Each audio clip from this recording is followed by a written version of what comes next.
예, 안녕하세요. 최동지입니다. 이렇게 귀한 자리에 초청해 주셔서 감사합니다.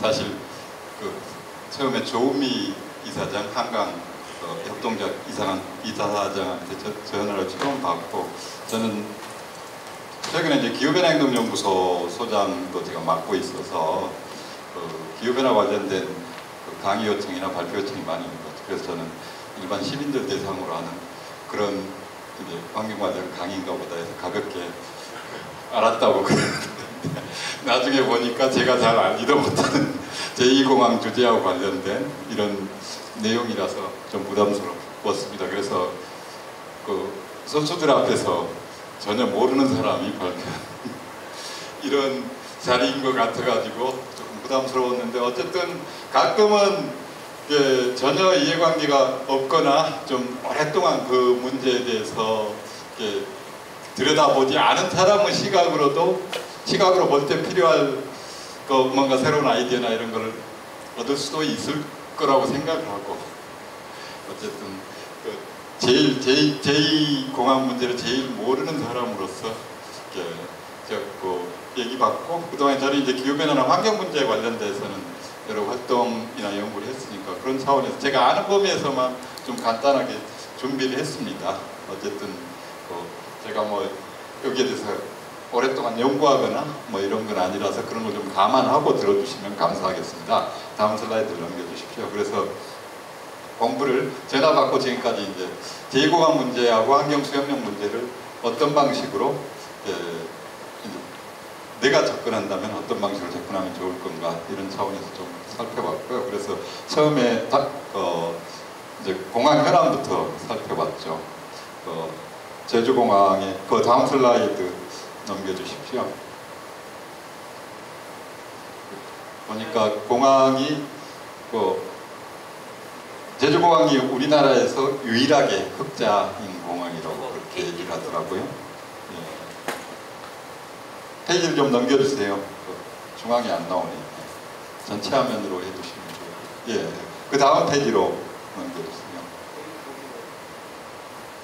그런데 아마 제주공항이 유일하게 팬데믹 시기에도 크게 사람이 안 줄고 유지가 되는 이런 상황이었던 것 같더라고요. 연도별로 보면 2020년에 조금 줄고 2021년에 좀 늘어났고요. 보니까 1,300만 명 도착 기준으로 이런 정도 2021년이 될 것 같고, 올해는 그 이상으로 늘어난 것 같더라고요. 네, 다음 넘겨주십시오. 그러니까 작년하고 올해 비교를 해보면 전체적으로 한 30% 가까이 늘어난 것 같더라고요. 제주도 들어오신 분들이, 대별 여행하시는 분들이 많이 늘어났고, 5월만 특히 학회 회의나 이런 행사들을 제주도에 많이 가봐가지고 한 130% 작년에 비해서 늘어났고, 그 다음에 휴양 관람하시는 분들이 한 20% 늘어나는 것 같아요. 그런데 제가 이걸 보면서 이제 다른 분들도 많이 느끼지만, 최근에 제주도 갔다 오신 분들은 너무 사람들이 많이 몰린다, 포화상태다, 이런 얘기들 많이 있잖아요. 그래서 수용력 얘기할 때 이게 이제 시설은 수용력이 있고, 그 다음에 제주도 자체의 환경 수용력이 있을 텐데, 어쨌든 제주 1공항의 시설 수용력 이런 것들에 대해서는 거의 좀 한계에 다다랐다는 얘기들을 많이 하는 것 같고, 근데 그럼 제주도를 찾는 사람들, 이런 사람들도 지금 피크가 아닌가, 아니면 더 계속 늘어날 건가, 이런 게 아마 환경 수용력하고 제일 관건이 아닌가 싶어요. 예. 다음 슬라이드 넘겨주십시오.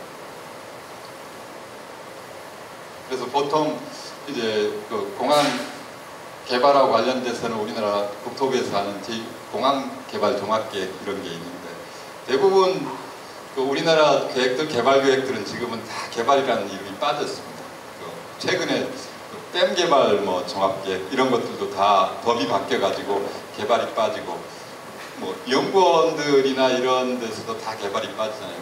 전체적으로 이제 고도 성장의 시기에는 인프라 개발이 이제 핵심이기 때문에 개발이라는 이름이 있다가 다 지금 운영관리 중심으로, 그리고 이제 수용력에 맞게 적절하게 이제 관리하는 시설이나 다른 자원들을 관리하는 이런 방향으로 정책이 바뀌고 있는데, 아직은 이제 공항과 관련해서는 공항 개발 계획이라고 하고 있고, 전체적으로 그 수요 예측도 이렇게 늘어나는 걸로 하고 있더라고요. 이런 게 이제 나중에 수용력을 따질 때 관건이 될 것 같아요. 지금이 피크냐, 아니면은 앞으로 계속 늘어날 거냐. 그런 게 이제 한편으로는 이제 예측일 수도 있고, 한편으로는 관리일 수도 있는 거죠. 이 정도 수준에서 계속 관리해 나갈 거냐, 계속 더 많은 사람들을 이제 관광객들을 끌어들일 거냐, 이런 건데, 전반적으로 이제 인프라 개발을 하는 쪽에서는 충분한 수요, 그리고 앞으로 수요가 계속 늘어날 거라는 가정을 하고 개발 계획을 합니다. 저 수요가 안 늘어나면 이제 개발 계획 자체가 사라지고 운영관리 계획이 되기 때문에, 그래서 아직은 항공산업 같은 경우 공항과 개발과 관련해서는 계속 이제 수요를 늘어나는 걸로 그렇게 잡고 있는 것 같더라고요. 그래서 이제 우리나라 전체로 보면은 뭐 3억 1,744만 명 2050년에 그런 정도로 잡고 있는 것 같아요. 한 2배 늘어날 거라 이렇게 잡고 있는데, 그 다음 슬라이드 넘겨주십시오. 제주도 같은 경우도 보면은 지금 2025년에 3,800만 명, 그 다음 2050년에 4,500만 명 이렇게까지 잡고, 아마 이거는 예전부터 이런 정도 계획 가지고 이제 개발 계획, 공항 개발하는 데서는 이렇게 잡고 있는 것 같아요.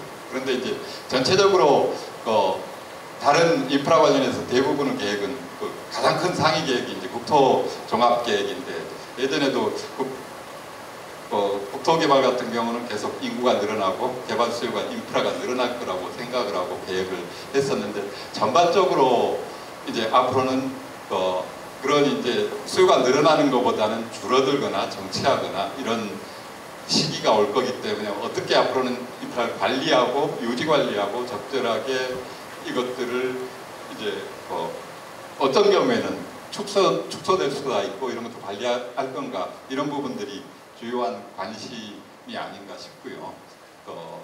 그런 면에서 이제 이 공항 개발과 관련된 기존의 이제 수요 예측 이런 것들이 적절했는가는 이제 좀 따져봐야 될 것 같아요. 제주도도, 특히 제주도도 마찬가지고. 다음 슬라이드 넘겨주십시오. 제가 기후변화 관련돼서 연구를 하니까 이제 공항 수요와 관련해서, 여행 수요와 관련해서 요즘 논란이 되고 있는 게 이제 플라이트 쉐이밍이라고, 항공 여행을 자제하자 이런 흐름이 있습니다. 특히 기후 위기와 관련해서 그레타 툰베리 다 아시죠?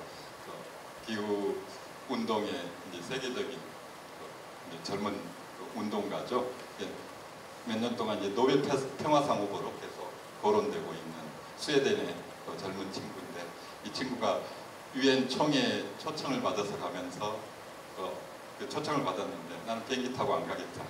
비행기가 온실가스 배출 가장 큰 이제 원인인데 비행기 타고 안 가겠다 해서 몇 주 동안 태양광으로 만든 요트를 가지고 여행을 했습니다. 그래서 유엔 총회 가가지고 또 그때 트럼프, 바이든, 세계적 지도자들한테 뭐 질타를 하고 그랬었는데, 이 친구가 스웨덴 친구인데, 스웨덴에서 다른 그 다음 슬라이드 넘겨주십시오. 거기에서 그런 이제 가능하면 온실가스를 덜 배출하는 이런 운동을 하자. 그런 운동을 하면서 항공 수요가 좀 줄어들고, 그리고 이제 공항이나 스웨덴 같은 경우는 공항 전체를 관리하는 기관에서 앞으로 온실가스 배출을 낮추겠다. 그 다음에 연료를 바꾸고, 그 다음에 항공사들이 온실가스 배출을 줄이기 위한 이런 노력을 하겠다 하면서, 전체적으로는 그러니까 여행 수요, 관광 수요 이런 것들이 코로나 이후 팬데믹 이후에 잠깐 반짝할 수는 있지만 줄어들지 않을까. 국제적으로나 이제 개별 나라들로 봐가지고는 이런 얘기들을 많이 합니다. 그래서 제가 그 유럽연합에서 발표한 그 이제 비행기 때문에 생기는 온실가스가 얼마가 되는가 대충 그 EB에서 발표한 그 자료 가지고 제주도 한번 왔다 갔다 하는데 얼마나 들 건가 이런 걸 좀 계산을 해봤어요. 앞 슬라이드에 있긴 한데 1km 가는데 0.285kg 그러니까 285g 정도 되는데 그러니까 그 1년간에 2021년 동안에 이제 한 1,300만 명인가 한 2,600만 명이 제주도 왕복을 왔다 갔다 서울에서 경포에서 왔다 갔다 한다고 가정을 하고 온실가스 배출량을 산정을 해보니까 그게 제주도 전체 1년간 배출량이 한 70% 정도 되는 것 같더라고요. 이건 정확한 이제 통계는 아니지만 러프하게 기존에 이제 한 사람이 비행기 한 번 타고 왔다 갔다 하면 이 정도 생긴다 이런 거 가지고 계산을 해보니까요. 근데 이제 전체 제주도의 온실가스 배출량 중에서 항공 부분이 차지하는 비율 이렇게 따지면 얼마 안 나옵니다. 한 65만 톤 이렇게 나오는데 460만 톤 중에. 근데 그 통계는 제주도 내에서 사용하는 항공 관련된 이제 연료나 이런 거 가지고 계산을 했기 때문에 많이 안 나오는데 그러니까 항공을 중심으로 따져보면 그렇게 온실가스가 많이 배출이 됩니다. 다음 슬라이드입니다. 그래서 이건 아까 그런 비슷한 얘기고요. 국제적으로 보니까 공항이나 항공을 얘기할 때 이런 큰 흐름이 있다. 그리고 세계적으로 가장 큰 이슈는 지금 2050년 제 관점일지 모르지만 탄소 중립 달성하고 기후 위기를 극복하는 거기 때문에 그 중에 이제 항공이 큰 이슈입니다. 전체적으로는 전 지구 온실가스 배출량의 2.5%를 항공 쪽에서 하고 있고 어떤 나라 같은 경우는 한 5% 정도까지 된다고 하기 때문에 이게 이제 비행기 타지 말자는 게 아니고 항공 수요를 항공의 연료를 바꾸자는 이런 기술적인 측면의 접근이 있고 또 한편으로는 불필요한 이제 과도한 여행들, 항공 여행, 비행기 여행 이런 것들은 좀 자제해야 되지 않느냐 이런 흐름들이 좀 있는 것 같아요. 근데 우리나라 특히 제주도 같은 경우는 워낙 훌륭한 관광이기 때문에 여행 수요나 항공 수요가 계속 늘어날 거라고 지금까지 계속 그런 가정하에서 모든 계획이나 이런 것들 인프라를 설치했던 것 같아요. 다음 슬라이드.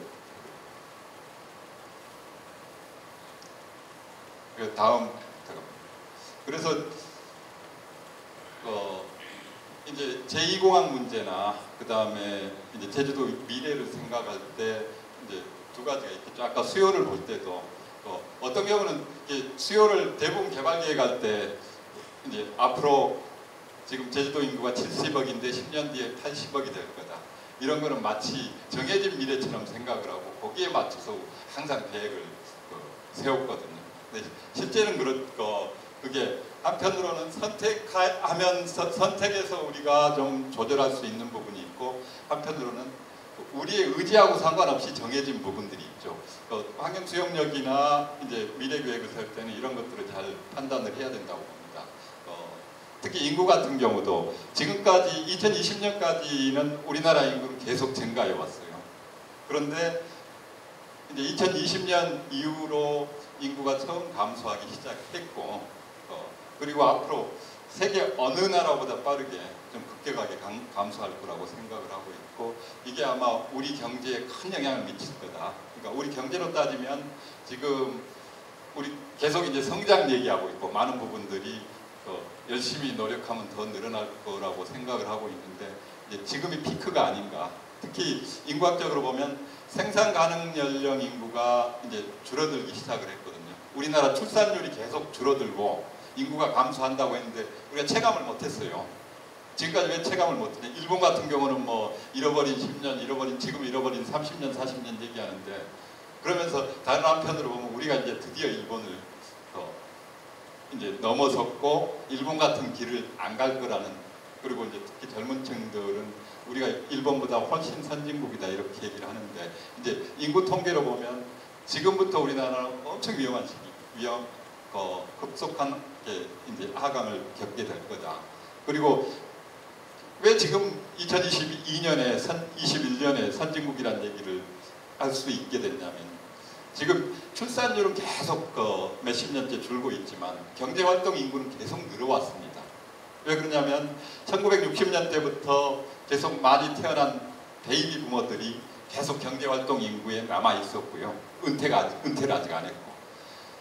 출산율은 줄어들지만 새로 태어난 젊은 층들은 계속 한편으로는 경제활동 인구로 유입이 되는 거죠. 그래서 통계로 보면 얘는 적긴 않지만 지금까지는 경제활동 인구가 계속 늘어났고 그게 동력이 돼서 지금까지 계속 우리나라의 성장을 좀 견인해 왔다고 할 수 있습니다. 인구 측면에서만 보면. 근데 지금부터는 이제 베이비 부모들이 은퇴하는 것부터 출발해가지고 경제적으로 계속 경제활동 인구가 줄어들고 그게 아마 이제 큰 우리나라 전체 경제나 사회 구조에 가장 큰 이제 영향을 미치는 요인이 될 거라고 생각을 그렇게 많이 합니다. 그래서 이제 일본이 옛날에 이제 축소사회 설계해야 된다. 인구 감소에 대비해서 특히 인프라 같은 것도 마찬가지고 인프라를 늘려야 되는 게 문제가 아니고 이제 인구가 100명밖에 안 되는데 300명의 인프라를 설치해 왔는데 이것들을 축소하고 어떻게 발휘할 건가 이런 관점들을 가져야 된다는 얘기를 많이 하는데 이제 우리는 사회 전반으로는 그런 게 이제 상황이 될 가능성이 있다. 그런데 제주도는 약간 특수해서 지금까지 계속 인구가 늘어나고 있고 당분간은 그래도 줄어들지는 않을 거라는 예측을 많이 하고 있습니다. 다음 슬라이드. 전체적으로 우리나라 인구는 지금부터 줄어드는데 제주 인구를 통계청에서 이제 같이 2020년 기준으로 올해 발표한 겁니다. 얼마 전에 발표한 거 보면 이게 고위, 중위, 저위 이렇게 추계를 하거든요. 근데 대부분 한 76만 명 정도 제일 이제 낙관적이라고 해야 되나요? 인구가 늘어날 거라고 하는 가장 높게 추계하는 경우가 이 정도로 한 거고요. 이제 저희 추계는 2050년에 한 63만 명 정도로 줄어들 거라고 이렇게 예측을 하고 있습니다. 근데 우리나라 인구 추계 쭉 출산율이나 인구 진행된 걸 보면 항상 예측한 것보다 제일 아래쪽으로 왔었어요. 그리고 출산율도 작년에 0.81까지 세계에서 유일하게 1점 밑인데다가 그 밑으로 계속 내려가고 있어서 아마 이 방향으로 갈 가능성이 가장 많이 있다. 그래서 전체적으로 이제 인구 측면에서 뭐 이제 관광이나 항공이 인구하고만 상관된 건 아니지만 사회 전체적으로는 저렇게 줄어들고 있고 제주도는 당분간은 약간 이제 증가하거나 비슷한 수준의 인구를 유지하다가 이제 다른 지역과 마찬가지로 줄어들지 않을까 이렇게 생각을 하고 이건 수도권 인구도 비슷합니다. 다른 지방들은 다 줄어드는데 수도권은 당분간에 이제 특히 경기도 같은 경우는 근소하게 증가하다가 이제 그 증가세를 멈추고 아마 2025년, 2030년 안에 그런 추세가 나타날 겁니다.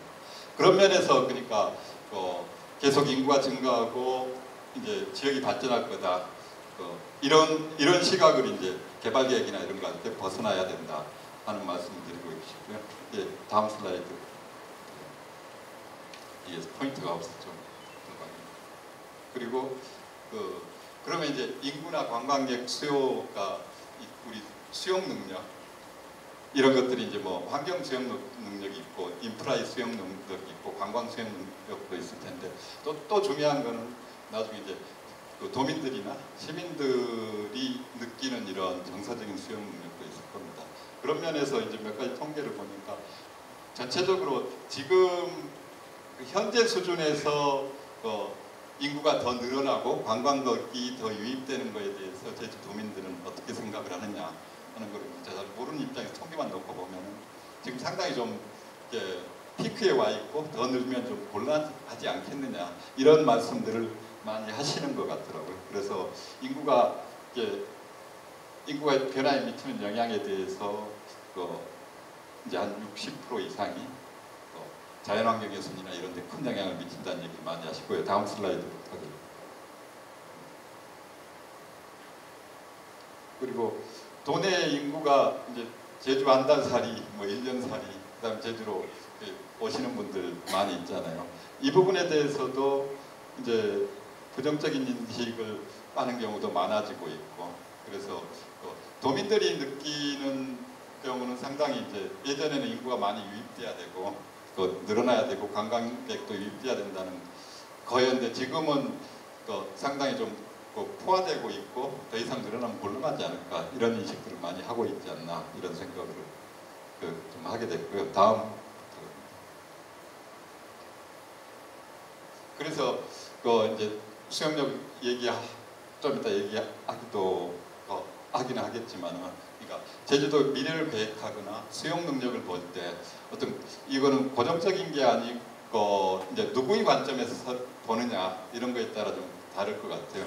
이제 사업자의 관점에서는냐 아니면 이제 행정기관의 장의 관점에서 서느냐 그다음에 기존의 기성세대의 입장에 서는가 이런 거에 따라 다른데 항상 이제 미래를 계획하거나 이제 새로운 계획을 세울 때 이런 것들이 중요하다고 보고요. 수용력을 생각할 때 저는 이제 그런 관점, 뭐 기후변화나 환경에서 그런 얘기를 많이 합니다. 이제 기후변화 같은 기후렌즈 이런 거를 일단은 그런 기후렌즈를 통해서 봐야 된다. 모든 문제들을. 요즘은 이제 탄소인지 예산에서 모든 예산, 정부 예산은 다 탄소 온실가스 배출 입장에서 봐야 된다 이런 얘기 많이 하는데 제주 신공항이나 제주 이제 미래를 얘기할 때 저는 이제 제주 아이나 제주도 문제를 보는 이런 렌즈나 독자적인 관점 이런 게 있어야 된다 하는 생각이 들고 일반적으로는 이제 다음 세대의 관점들 그리고 이제 환경 입장에서는 개별 환경의 지구 전체 생태계의 관점 그리고 약자들 그 다음에 피해를 당하는 사람들 이런 사람들이 관점에서 모든 문제를 항상 봐야 된다고 생각을 하고 수용력 문제도 그렇게 봐야 된다고 생각을 합니다. 보는 입장에 따라서 달라질 수가 있거든요. 변할 수가 있고 그래서 이런 것들이 이제 좀 필요하다는 생각이 들었고요. 다음 이것도 같은 얘기입니다. 그러니까 일단 수용력 얘기할 때 이런 게 이제 렌즈라고 해야 되나요? 이제 관점이라고 해야 되나? 이런 것들을 항상 가지고 봐야지 조금 이제 판단을 할 수 있다. 제대로 된 판단을 할 수 있다는 생각이 들고 다음 슬라이드.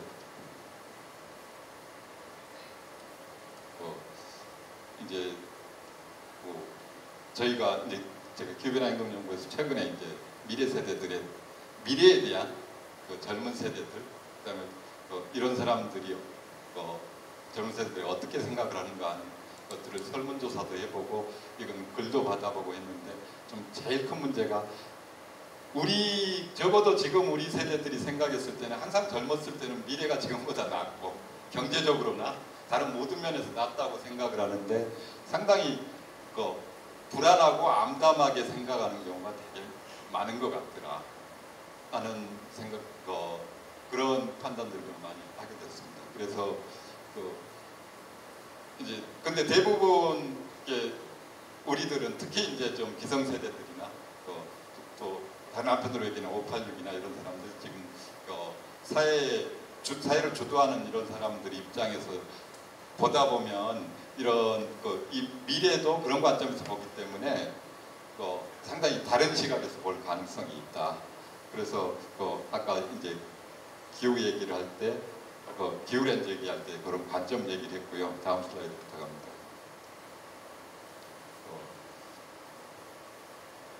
이거는 그냥 넘어가겠습니다. 다음 슬라이드. 그러니까 이게 우리가 이제 아까 정해진 인구처럼 정해진 미래 한 30년 뒤에 이렇게 갈 수밖에 없다. 인구 문제 같은 경우는 앞으로 한 30년은 이미 정해져 있습니다.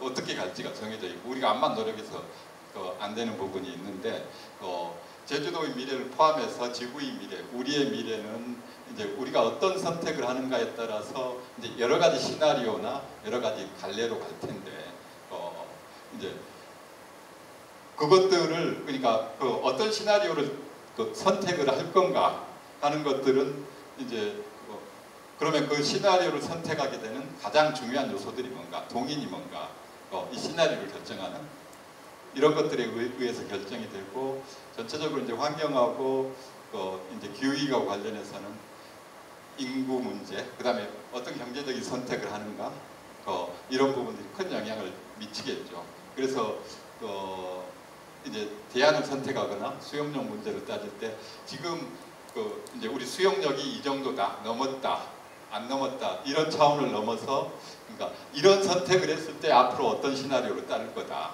좀 이렇게 그 환경도 안 좋아지고 좀 격차도 심해지고 불평등이 심해지는 이런 시나리오로 갈 건지 아니면은 이제 그 서로 포용 사회나 뭐 이제 그 녹색 사회 이런 사회로 갈지 이런 것들을 좀 예측하고 경로를 따져보는 이런 작업들이 필요하다 이런 생각입니다. 그래서 이제 수용력을 따지고 미래 얘기할 때 첫 번째는 관점 어떤 관점에 누구의 관점이 설 건가 이런 부분들을 좀 고민해야 될 것 같고 또 하나는 이런 선택을 여러 가지 선택지를 했을 때 앞으로 이 선택지가 어떤 경로에 이르게 될 건가 하는 것들이 좀 고민해야 될 지점이 아닌가 이런 얘기를 합니다. 그래서 기후위기에 대한 대책들 얘기할 때도 시나리오 제시를 많이 합니다. 사회경제적 시나리오에서 우리가 어떤 사회경제적인 선택을 하느냐, 어떤 정책을 하는가에 따라서 시나리오가 달라질 수 있다.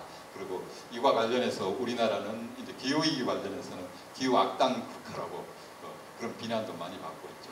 계속 이제 경제적인 성장만 추구하고 이제 온실가스 배출에는 그리고 환경에는 관심을 많이 안 두기 때문에 이제 대한민국 같은 경로로 가면은 1.5도씨가 아니고 국제사회가 목표라는 1.5도씨가 아니고 4도, 5도 이런 경로로 가게 될 거다 이런 얘기를 많이 합니다.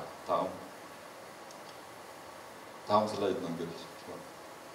그래서 이제 수용력 관련해서 이제 그런 이제 관점하고 그러니까 미래 시나리오하고 연결해서 봐야 된다는 얘기를 하고 싶고 그 다음 슬라이드.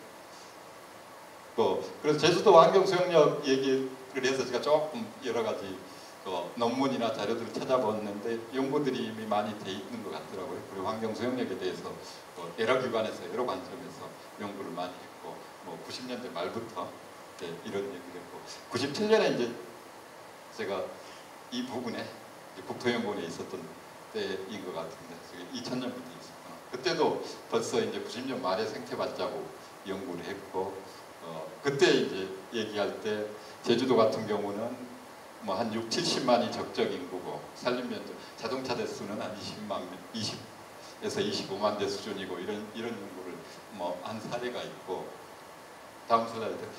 최근에 뭐 관광 수용력 이런 연구도 했었던 것 같고요. 근데 이제 뭐 환경이나 이런 것들을 붙이기도 하는데 이 경우는 이제 환경 수용력이라고 보기는 힘들고 시설 수용력이라고 얘기해요. 관광객들 계속 늘어나는데 지금 호텔이나 공항이나 이런 시설 수용 능력이 얼마나 감당할 수 있을 건가 이런 관점에서 본 거죠. 수용력을 얘기할 때. 그래서 지금 뭐 이제 국제 제주국제공원 같은 경우 포화돼 있다.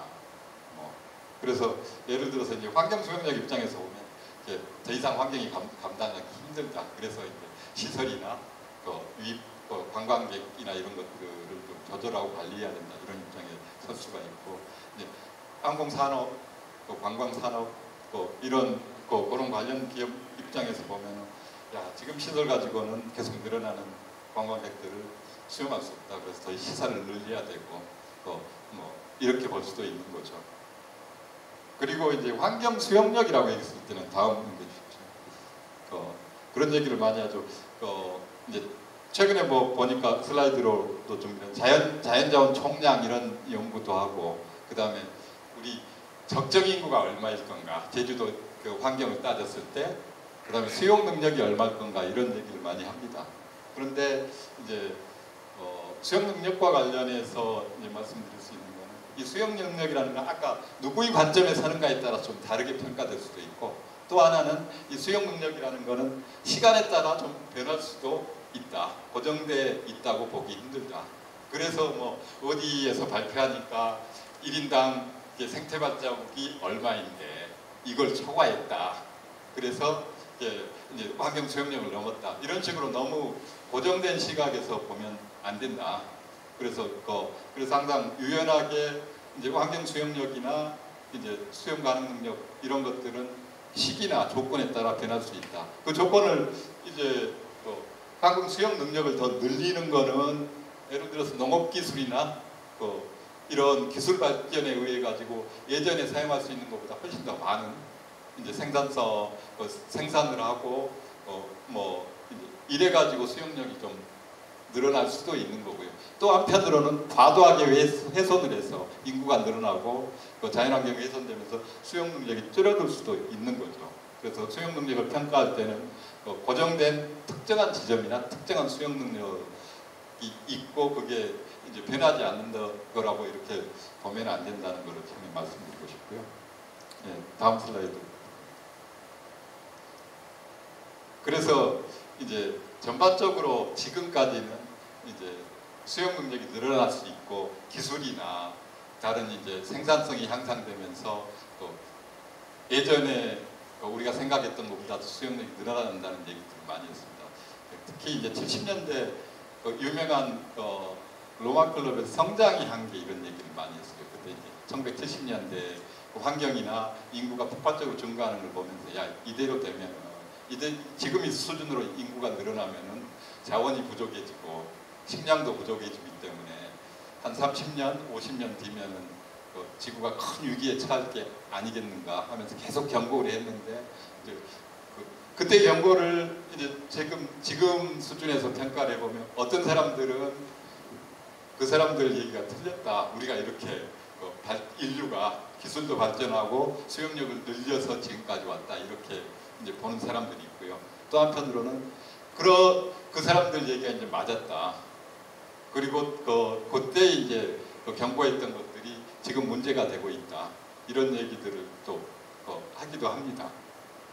그런데 이제 전체적으로는 그렇게 볼 수 있겠죠. 계속 이제 수용 능력이나 한계를 얘기하면서 경고했던 사람들은 파국을 맞으면 안 된다는 계속 경고를 계속 했고, 그리고 그 경고를 이제 받아들여서 다른 여러 가지 위기를 해결하기 위한 노력들, 기술적인 노력들, 정책적인 노력들을 했기 때문에 어느 정도 회피하면서 절충한 소위 이제 그냥 지속 불가능한 발전에 지속 가능한 수준에서 이걸 관리해 왔고요. 근데 그때 이제 환경 수용력은 이런 이제 전체적으로 어느 정도 수용할 수 있을 건가, 자원이 언제 고갈될 건가 이런 차원이었는데 얼마 전부터 이제 기후 위기가 나오면서 본격적으로 이 수용력이 지구 차원에서 이제 극에 달했다는 얘기를 많이 하면서 이제 환경 수용력보다는 다른 얘기를 많이 합니다. 티핑 포인트, 그 다음에 플래니터리 바운더리 이렇게 해서 단지 이제 초과하거나 이 다음 슬라이드 얘기해 주십시오. 조금 넘치는 게 아니고 여기서 조금 더 가면 이제 완전히 되돌릴 수 없다. 파국이 된다. 어떤 경우에는 조금 우리가 과하더라도 조정을 하면 다시 적정한 수준이 되는 이런 시기가 있잖아요. 근데 지구 전체로 보면 특히 이제 온실가스하고 이제 온난화 관련해 가지고는 거의 극에 달한 거 아니냐. 그래서 티핑 포인트 얘기를 하고 그게 뭐 1.5도씨, 2도씨 이런 얘기 하잖아요. 이 얘기를 하는 이유가 이제 전체적으로 지구 전체적으로 그렇고 우리나라도 그렇고 이게 단지 적정 수준이 얼마냐 이런 차원의 수용 능력 문제가 아니고 이제 지금 수준을 넘어버리면 이제 다시는 되돌릴 수 없는 이런 상태로 이렇게 할 가능성이 있지 않은가 이런 거에 대한 우려를 많이 합니다. 예, 다음 슬라이드. 제주도 같은 경우도 저는 이제 환경하는 입장에서 보면은 그런 다른 여러 가지 뭐 자연자원이나 인구 수용 능력도 있지만은 그런 부분들이 제일 걱정입니다. 특히 제주도 해양 환경 오염, 제일 느리게 오염되는 데가 바다잖아요. 바다는 워낙 수용력이 크기 때문에. 근데 바다가 한번 오염되기 시작하면 이제 그거 끝나는 거죠. 다시는 되돌릴 수 없거나 되돌리려면 최소한 몇십 년에서 몇백 년이 걸리는 이런 시기가 될 수가 있는 거죠. 그래서 수용력 얘기할 때 지금은 이제 플래니터리 바운더리 혹은 이제 엔바이러먼털 바운더리 이런 얘기를 많이 합니다. 그러니까 적정 수용력 이런 차원을 넘어서 어떤 한계를 이 바운더리를 넘어가 버리면 이제 다시는 회복할 수 없는 이런 상태로 될 가능성인데 그런 경계를 넘었느냐 안 넘었느냐 이런 것들을 많이 따지는 거죠.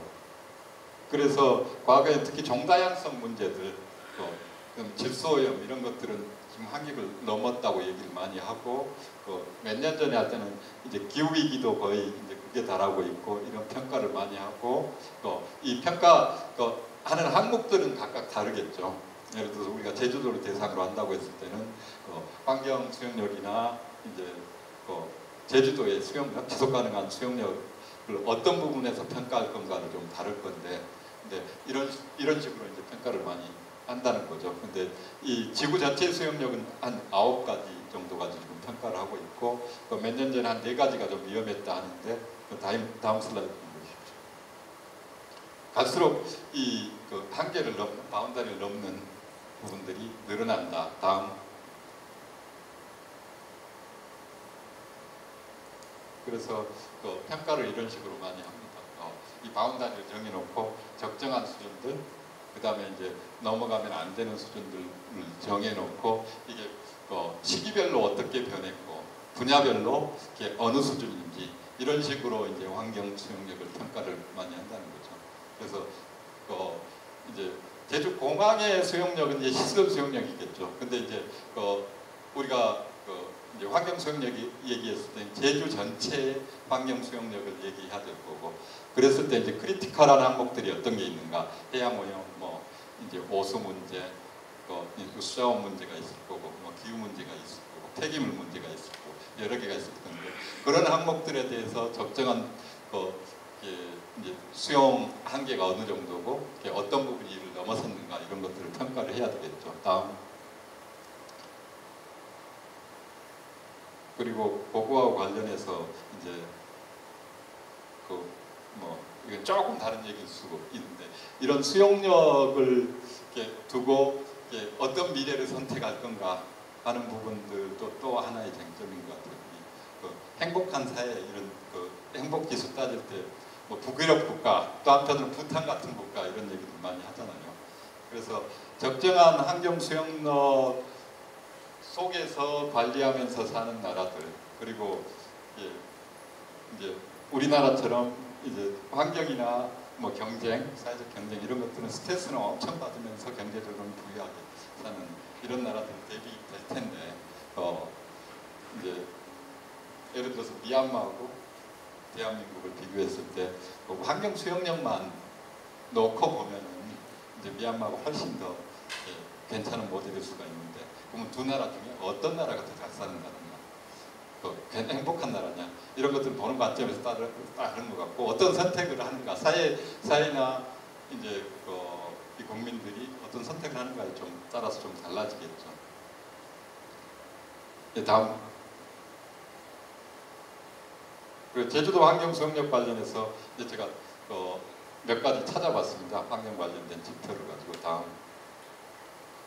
그래서 제일 먼저 온실가스 배출량을 보니까 주로 모든 지표들이 2010년대 초반에서 최근 한 16년, 7년까지 급속하게 거의 대부분 지표들이 많이 올라간 것 같더라고요. 그전에는 약간 이제 증가를 하다가 최근 2011년, 19년 이때까지 증가하는 지표들 많이. 이거는 온실가스 배출량이고, 배출량 중에서 농업 부분 같은 경우는 좀 상당한 비중을 차지하는데, 다른 데하고 비슷한 비중을 차지하는데 비슷한 양을 계속 배출을 하고 있고, 가장 늘어난 게 이제 도시건물하고 수송 부분이 제일 많이 늘어났죠. 자동차하고 이제 저런 관광객 관련된 부분이겠죠.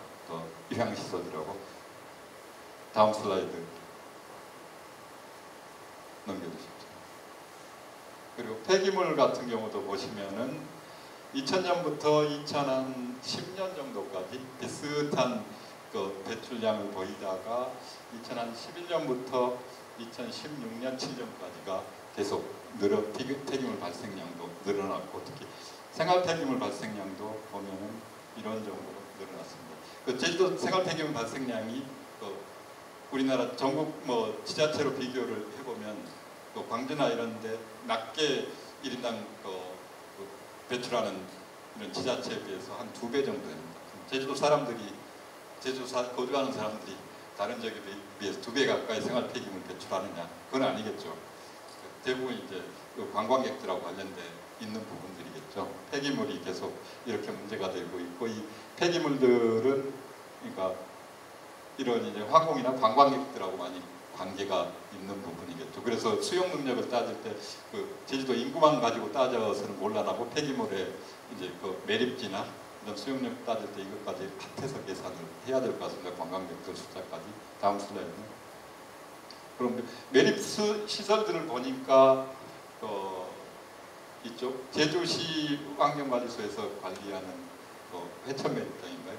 여기 말고는 나머지는 다 이제 포화 상태거나 잔여량이 얼마 안 남은 상태인 것 같더라고요. 그래서 이제 여기죠. 제주 환경자원순환센터에서 관리하는 이 매립장 말고는 나머지는 다 2019년에 폐쇄되고 아마 2030년에 대부분 폐쇄되고 여유가 좀 남은데도 그 잔여 매립량 이런 것들이 얼마 안 남아 있어서 매립장 하나에 그 전체가 좀 의존하고 있는 이런 상태인 것 같았습니다. 다음 수자원 같은 경우도 제주도 제가 물전공입니다. 어쨌든 분야로 따지면 근데 지하수를 대부분 쓰고 있고 보니까 제주도 같은 경우는 상하수도 저기 누수율이 되게 높은 것 같더라고요. 한 40% 정도 되는 것 같았고요. 아마 그게 이제 그 누수율이나 이런 것들은 도시하고 농촌이 많이 차이가 있거든요. 그런데 이제 서울이나 이런 데는 누수율이 낮아요. 그런데 상대적으로 넓은 지역에 많은 사람들이 흩어져 있는 농어촌 지역 같은 경우는 관리하기 어렵고 이제 그 상수나 하수도처럼 관망으로 가는 데는 누수율이 높은 편입니다. 다음 슬라이드.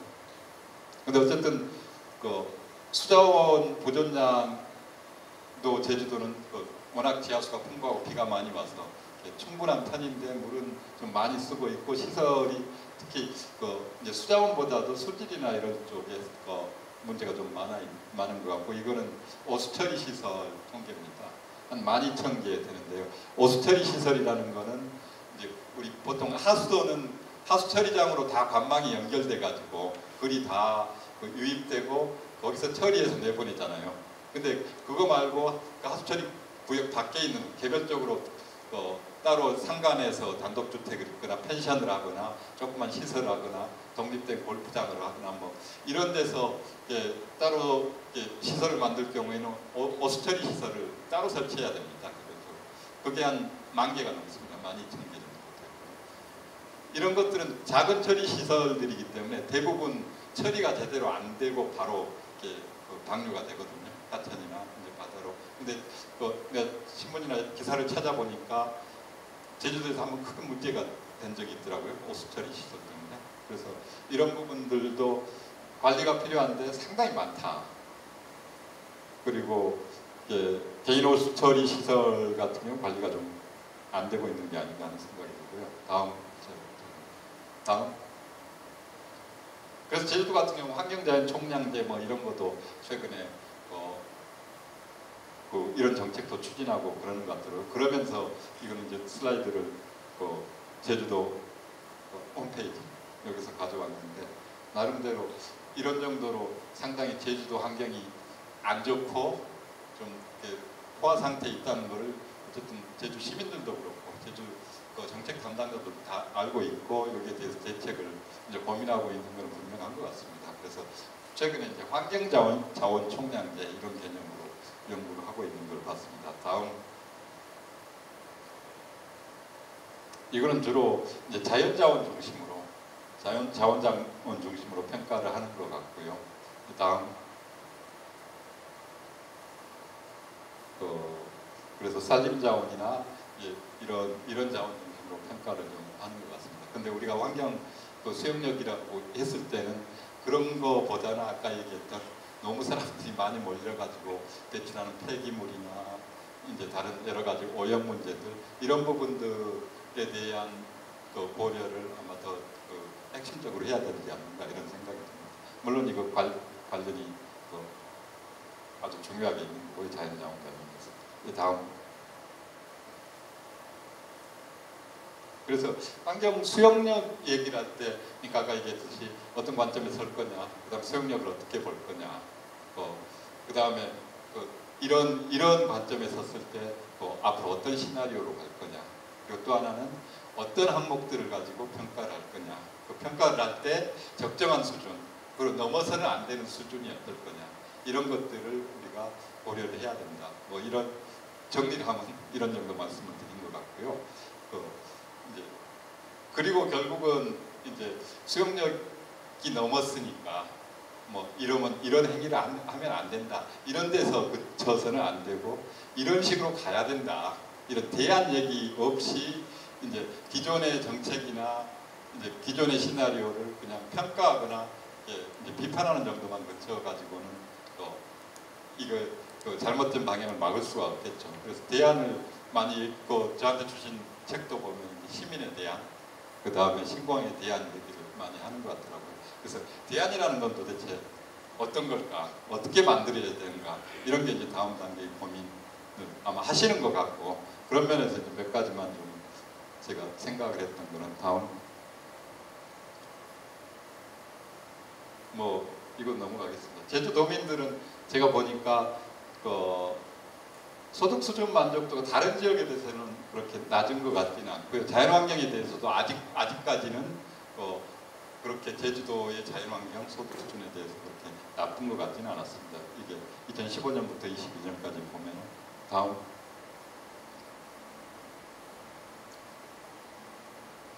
예, 다음 넘겨주십시오. 그러니까 제주 사람들은 지금 제주도에 대해서 전반적으로 만족을 많이 하는 편인 것 같다, 이런 생각이 들고, 그러면 제주도민들은 미래를 어떻게 생각을 하고 있다, 어떤 대안을 원할 건가, 이런 것들이 이제 관심사일 텐데, 제2공항과 관련해 가지고 대안 얘기를 할 때 그것들이 제가 보기에는 기존에 이제 국토부나 다른 이제 개발 사업에서 얘기했던 이런 대안들을 이제 대안이라고 하면은 너무 협소하지 않을까, 이런 생각이 듭니다. 그러니까 공항에 대한, 그러니까 신공항 대신 제2공항의 확장, 아니면 다른 신공항, 아니면 또 다른 2공항, 이런 대안들이 있는데, 이제 미래를 환경 수용력을 얘기할 때 대안은 이거보다는 좀 더 큰 폭에서 봐야 된다. 이런 식으로 이제 2공항이나 공항에 관한 제2공항 관련된 대안을 이제 여러 가지 현재 제주공항이 포화되어 있는 상태를 해결하기 위한 대안으로 이제 다른 공항의 시설에 관해서만 집중할 경우에는 좀 너무 제한적일 수가 있겠다. 그래서 대안 얘기할 때 이 기존에 있던 여러 공항의 시나리오 중에 하나 이걸 선택하는 게 아니고 결국 환경 수용력하고 얘기하려면 전체 제주의 미래에 대한 대안, 이런 걸 얘기해야 되지 않는가, 그렇게 생각을 합니다. 다음. 그래서 아마 이제 아까 우리 명함 받은 박찬식 위원장님 연구소입니다. 대안 연구소였는가요? 그런 이름을 붙이셨더라고요. 결국은 이제 접근 방법은 환경 수용력하고 신공항 문제 접근 방법은 제주 전체의 미래에 대해서 어떤 대안을 내놓는가, 어떤 대안을 만들어 나갈 건가, 이게 이제 핵심이 아닌가, 이런 생각이 들고요. 그런 대안을 만들기 위해서 환경 수용력을 어떻게 평가할 건가, 이런 이제 관점에 서서 이제 신공항 문제를 봐야 되지 않나, 뭐 이런 생각이 듭니다. 이 그림은 제가 이제 2009년, 10년 이때 이제 대안연구단, 뭐 어떤 특정한 지역의 대안연구단 이런 것들을 참 오랫동안 같이 연구를 했던 적이 있습니다. 그때 이제 4대강 사업 하면서 어떤 지역에 이제 유기농 단지였는데 그 지역을 이제 다른 방식으로 개발하려고 하면서 거기에 이제 현재 있는 분들이 거기에 대해서 반대하고 저항을 하면서 오늘 갑자기 소개를 받고 찾아왔어요, 저한테. 그래서 근데 어떤 얘기를 하시냐면 정부에서는 이제 아주 멋있는 청사진을 갖고 이 지역을 이제 개발하고 사업을 하면 이렇게 멋있게 된다 하는 그림을 내놓고 계속 이제 주민들이나 시민들을 설득하는데, 우리는 이렇게 가면 안 된다는 건 아는데 우리 나름대로 그림이 없다. 그 그림을 좀 한번 그려줬으면 좋겠다. 이런 얘기를 해서 그때 이제 분야별로 뭐 이제 농업 분야, 환경 분야, 여러 분야 전문가들, 자원봉사 전문가들 꾸려가지고 같이 그림을 그렸던 적이 있습니다. 그 분야별로 연구를 하고 대한연구 했던 이런 적이 있는데, 또 그게 이제 그분들한테는 상당히 큰 무기나 힘이 됐었던 것 같아요. 이후에 지속적으로 활동하고 하는데, 우리가 그리는 그림은 나중에 이제 그 화가들이나 이런 사람들이 그림, 그 지역에 대한 아주 그 그림도 그리고 나름대로 깊이 있게 이제 전문 연구기관에서 연구한 수준까지는 아니지만 그 분야별로 참여를 해서 그분들이 원하는 그 내용들을 놓고 그림을 그리고 하면서 그거를 정해놓고 이제 보고서를 얇은 보고서 갖고 있으니까 그거 가지고 계속 얘기를 하고 토론을, 대안을 가지고 토론을 하니까 결국은 이제 저충안을 갖고 나올 수가 있었고, 그 다른 방식으로 이제 그 길을 찾았던 거, 상생하는 길을 좀 찾았던 것 같습니다. 그러니까 마찬가지 이제 다른 산도, 제주도도 침공항 문제도 마찬가지일 것 같습니다. 어쨌든 그림이 있어야 됩니다. 전체에 대한, 그러니까 공항에 대한 그림보다도 제주의 미래에 대한 이 관점에서 환경승용하고 침공하고 관련된 전체의 미래에 대한 비전이나 그림이 있어야 된다는 생각이 들고요. 다음. 그러니까 그런 대안들과 관련, 제주도와 관련해서 이제 한두 가지만, 여러 가지 생각을 할 수 있지만 조금 들었던 생각들이, 제가 암만해도 물을 전공하니까 물과 관련해서 일본에서 그런 일이 있었습니다. 우리나라에도 최근에 2018년에 물관리 기본법이라는 게 제정이 됐는데요. 오랫동안 넘었는데 일본도 물순환 기본법 이런 게 제정이 됐었습니다. 근데 그 법이 제정되게 된 계기가 어떤 거였냐면, 일본의 관광지 유명한 섬들이 있었는데 그 지역들의 외국 자본, 주로 중국이겠죠. 중국 자본들이 토지를 엄청 매입하면서 이제 어떤 이슈가 됐냐면, 그러면 그 토지 산 사람들이 거기 딸린 지하수들을 마음대로 쓰고, 일본법 같은 경우는 이제 토지 소유자 이 권한이, 토지를 소유하게 되면 그 토지 소유권은 토지의 상하에 미친다 해서 그 지하수까지 이제 토지를 소유한 사람들이 다 개발을 마음대로 하거나 이럴 수 있게 돼 있는 거예요. 그래가지고 이거 언론에서 이런 것들을 문제를 삼으면서 전체적으로 이제 물 관련된 기본적인 법이 필요하다. 그 다음에 지하수 같은 경우를 공공의 자원으로 관리를 만들어야 된다. 그래서 물순환 기본법 이런 것들을 만드는데 아주 중요한, 그러니까 사람들의 정서에 외국 자본이 우리 지하수를 다 마음대로 들어와가지고 관리한다 이래가지고 사람들 관심 크게 끌었던 이런 것들이 있습니다. 전체적인 그림도 중요하지만 이런 사람들이 크게 우려하거나 관심을 가질 수 있는 이런 이슈들이 좀 필요하지 않나 이런 생각이 들고요. 또 다음. 제주도 관련해서는 환경 쪽에서 많이 얘기하는 이제 PES라고 생태계 서비스 기술제도, 이제 상수원이나 이런 데서 얘기 많이 하는데, 예전에는 이제 우리가 이 정도 피해를 받고 있으니까, 자연자원 관리하고 개발 때문에 피해를 받고 있으니까 여기에 대해서 보상을 해줘야 된다 이런 거였는데, 이제 앞으로 추세는 뭐냐면 그게 아니고 생태적인 서비스 환경을 이 정도로 우리가 관리를 하고 있으니까 거기에 대한 이제 지불을 해야 된다. 그러니까 예전에 주민들은 이제 피해자가 아니고 이제 관리자가 되고, 이제 그것들을 운영하는 사람들이 되는 거죠. 그래서 전체적으로 그런 거를 관리할 때 비용들을 이제 많이 이용하는 사람들이 부담을 하고, 그걸 관리하는 사람들이 그걸 관리하면서 자기 삶도 유지하고 삶의 질도 높아지는 이런 이제 제도들이 많이 도입되고 있습니다. 그래서 이런 것도 한번 대안 얘기할 때 이런 부분을 생각을 좀 해야 되지 않을까 했고요. 다음. 이제 제주도 관련해서는 그런 얘기, 부탄이나 이런 데는 1년에 몇 명 오는 사람들을 제한하기도 하고, 또 어떤 경우는 이제 오는 사람들에 대해서 제주도에서 아마 그런 얘기도 많이 됐었죠. 환경부담금, 들어온 사람들한테 환경부담금 물려야 된다. 근데 아마 탄소세나 이런 환경세 이런 것들 아마 도입할 여지가 갈수록 넓어질 겁니다. 국제적으로 그런 논의가 활발하기 때문에. 근데 제주도 같은 경우 그런 게 특히 필요할 것 같아요. PES 얘기하는 얘기가. 그러니까 정당한, 그러니까 일방적으로 해서 놀고 또 이제 소비하고 폐기물을 발생시키고 가는 게 아니고 그런 이제 활동, 관광을 즐기면 거기에 대해서 책임을 지는 이런 제도들이 돼야 된다고 생각이 들고요. 마지막으로 시간이 너무 많이 지나면 넘어가는데 도민의 선택 얘기도 또 많이 하잖아요. 얘기할 때, 대안 얘기할 때. 결국은 뭐 전문가가 판단하고 어떤 정하는 게 아니고 도민들이 결정하는 게 아닌가. 그런 얘기를 했고, 최근에 이제 제주지사 당선자도 그런 얘기를 많이 하시는 것 같더라고요. 도민의 자기결정권 이런 얘기를 많이 하는데 그런 생각을 좀 했어요. 도민의 자기결정권이라는 게 어떨 겁니까?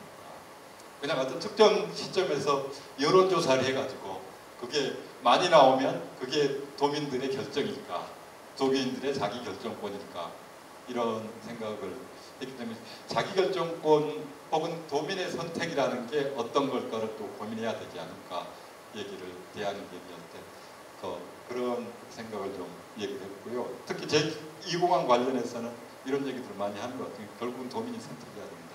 근데 사실 여론조사 같은 경우는 시기적으로 상황에 따라서 변화할 수도 있고 어떤 경우에는 좀 높았다가 낮아질 수도 있는데 이런 식으로 결정되는 게 이제 도민들의 선택이고 자기 결정권이니까 하는 고민을 좀 해야 되는 게 아닌가 이런 생각을 했습니다. 다음 그러면서 이제 기존에 이제 제주바람을 포함해서 열심히 노력했던 사람들이 그런 만약 시민에 대한 그다음에 도민의 자기결정권 이런 얘기를 많이 하시는 것 같더라고요. 이 관련해서 제가 다 아는 얘기지만 한 가지만 말씀드리고 이제 마무리하고 싶은 게 다음 이런 얘기입니다. 그러니까 보통 이제 환경 문제나 어떤 정책들, 여야 정책을 따질 때 이제 내가 정부를 우리 이제 야당이 정권을 잡으면 이 정책을 추진해 가지고 밀어붙일 수 있을 거다 이렇게 생각을 많이 하거든요. 예, 막 열심히 반대하면서 우리 편이 우리하고 아니면 우리하고 생각이 가까운 사람들이 이제 정책을 담당하거나 정권을 잡거나 이제 예를 들어 지사가 되고 하면은 이제 우리 생각대로 정책이 갈 거다 이렇게 생각을 많이 하는데 저는 길게 보면 어떤 올바른 선택이라는 거는 전체 제가 이제 80%의 선택이라고 그랬는데 전체적인 사회적 합의가 안 되면 계속 갈등으로 남고 결국은 해결이 좀 안 될 가능성이 있다. 그래서 항상 어떤 운동을 하거나 어떤 활동을 할 때 그런 생각을 좀 해야 됩니다. 그러니까 정권을 바꾸는 데는 그 절반만 넘으면 바꿀 수 있는데 사회를 바꾸는 데는 이제 한 80%가 돼야 됩니다. 반대하는 사람들의 한 절반 정도. 그러니까 우리 50% 말고 나머지 50%의 절반 이상까지 동의를 얻을 수 있어야지 정책이 제대로 정착이 되고 다른 사람이 우리하고 생각이 다른 사람이 이제 정책을 담당하거나 정권을 잡더라도 유지될 수 있는 게 아닌가. 그래서 우리가 대안을 만들고 이제 어떤 우리가 올바른 방향으로 생각을 하는 거라고 이제 선택을 하고 그런 이제 노력을 할 때 항상 그런 생각을 해야 되지 않을까. 그래서 조금 사람들을 설득하고 더 많은 사람들과 사회적 합의를 이루고 또 공감을 갖는 게 제일 중요한 게 아닌가 그런 생각을 해봤습니다. 그래서 제가 제2공항을 여기 있는 사람들 중에 제일 모르는 입장에서 잠깐 공부하고 이러이러한 것들을 좀 고민하면 좋겠다 하는 차원에서 몇 가지 말씀을 드렸습니다. 제 발표는 이 정도로 마치겠습니다. 감사합니다.